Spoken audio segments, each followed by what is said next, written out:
আসসালামু আলাইকুম দর্শকবৃন্দ, আজকে আমি নিয়ে চলে এসেছি আবারও নতুন একটি রেসিপি।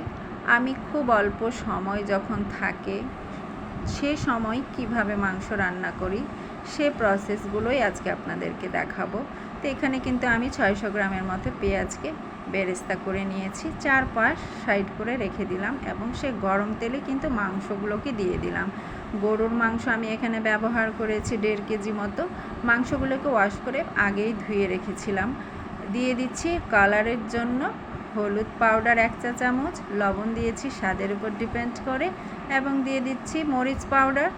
দিয়ে দিলাম এখানে 2 টেবিল চামচ পরিমাণে জিরে ও ধনে পাউডার। 3 টেবিল চামচ দিয়ে দিয়েছি এখানে আদা ও রসুনের পেস্ট।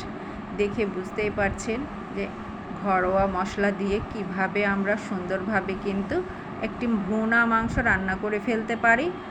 এই পরিমাণ আমি এখানে আবারও কিন্তু পেঁয়াজ কুচি দিয়ে দিয়েছি 300 গ্রাম পরিমাণে। সম্পূর্ণ মাংস আর মশলাকে আমি খুব ভালোভাবে মেখে নিলাম।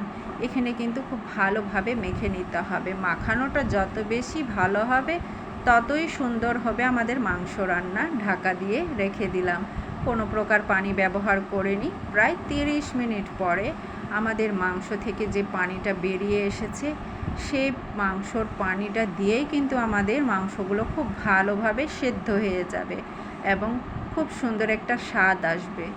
30 মিনিট যেহেতু আমাদের আগেই হয়ে গিয়েছে, মাংসটা প্রায় অনেকটাই সেদ্ধ হয়ে এসেছে।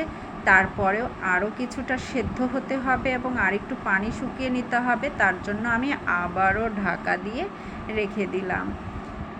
40 মিনিট আমাদের আবারও চলে গেল। এবার মৃদু জালে রেখেছিলাম। 40 মিনিট আমাদের যে বাড়তি পানিগুলো ছিল সেগুলো তো শুকিয়ে গেল, মাংসটাও খুব ভালোভাবে ভুনা হয়ে গেল এবং মাংসের ভিতরে যে একটা মাংসের গ্যাস থাকে সেই গ্যাসটাও চলে গেছে এবং মাংসর কালারটা দেখে বুঝতেই পারছেন কি অসাধারণ হয়েছে দেখতে। মাংসটা দেখেই মনে হচ্ছে যে খেয়ে ফেলি।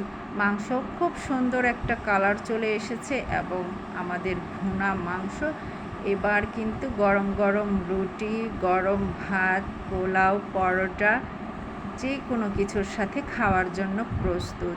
তো ঘরোয়া মশলা দিয়ে আমার এই মাংস ভুনা রেসিপিটা কেমন লাগলো কমেন্টের মাধ্যমে বন্ধুরা জানাতে ভুলবে না কিন্তু। আল্লাহ হাফেজ।